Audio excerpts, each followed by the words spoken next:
اس طرح اس برے صغیر پاک و ہند کے اندر مسلمانوں کی 1000 سال تک حکومت رہی ہے۔ اس تو بعد انگریز تجارت کے بہانے برے صغیر کے اندر آیا، مسلمانوں کی سستی کو ویکھیا، آہستہ آہستہ اس نے قدم جمانے شروع کیتے، اپنی حکومت قائم کر لی۔ پھر اس نے اپنی تعلیمات، اپنی تہذیب اس کو فروغ دینا شروع کیتا، تہذیب نو تعلیم نو پھیلانا شروع کیتا۔ نوبت اتوں تک آئی کہ مسلمان اپنا شعار مٹا رہے ہیں، شعار کا علم نہیں،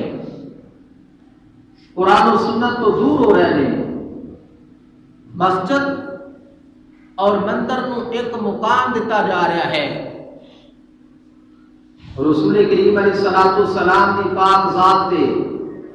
حملے ہو رہے ہیں، صحابہ کرام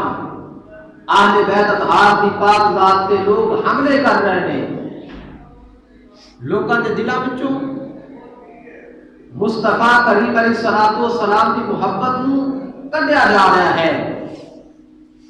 گائے دی قربانی تے پابندی لائی جا رہی ہے۔ ایک طرف کالج یونیورسٹی انہاں دا فروغ ہے، اس کے ذریعے عقائد کو خراب کیتا جا رہا ہے، اور دوسری طرف مسجد اور مندر دا فرق مٹایا جا رہا ہے۔ ہندوؤں مسجداں وچ بلا کے صدارت دیاں کرسیاں تے بٹھایا جا رہا ہے۔ اس وقت سرزمین ہندوستان دا شہر بریلی دے اندر رب کائنات نے 10 شوال المکرم 1272 ہجری بروز ہفتہ ظہر دا وقت 14 جون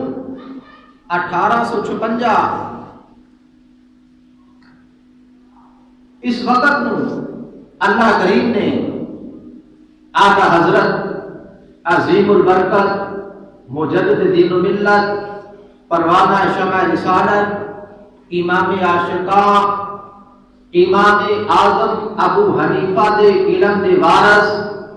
امام مالک دے عشق دے وارث، حضرت امام شافعی دے علم دے وارث، امام احمد بن حنبل دے تقوی دے وارث، حضرت امام جلال الدین سیوطی دے علم دے وارث، سیدنا غوث اعظم رحمت اللہ تعالی علیہ دے نائب، سیدنا امام ربانی مجدد الثانی شیخ احمد فاروقی سرہندی رحمت اللہ تعالی علیہ دے جانشین، شیخ محقق اعلی الاطلاق